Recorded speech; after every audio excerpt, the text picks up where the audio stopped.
Режиссер Петр Черкашин собирается на очередную репетицию своего театра. Их труппа занимается практически каждый день. В год дают по 2, а иногда и по 3 спектакля, подтверждая высокое звание «Народный». Театр Баллана.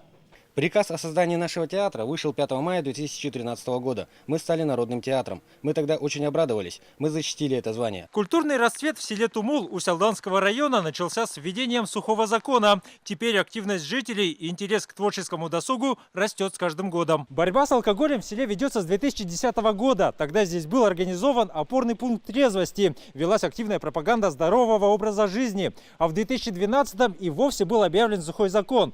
Теперь спиртное не купить ни в магазине, ни из-под полы.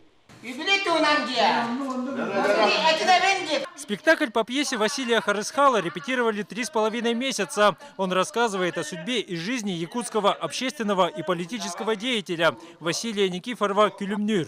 На сцене не профессиональные актеры, а учителя, кочегары и коневоды. Сами актеры признаются, раньше тоже выпивали, все по-разному. Теперь вместо посиделок с горячительными напитками их объединяет любовь к искусству, а спектакли непременно собирают аншлаги. Люди все культурно стали, на улице не видно стало пьяных людей, в театр ходят, тут бильярд играют. Волна трезвости охватывает все больше деревень. Сегодня в Якутии уже 146 сел, полностью отказавшихся от продажи алкоголя. Референдумы против пьянства готовятся провести еще в ряде поселений. Трезвость – это вообще, по идее, воля народа. Люди, вот наши опросы, соцопросы показывают, что 70-80% населения всегда поддерживают трезвость. Сейчас актеры-самоучки снова готовятся представить на суд зрителей новый спектакль. Планируют закончить к Новому году. Какой будет постановка, не рассказывают. В одном уверены точно. Премьеру отметят большим и дружным чаепитием.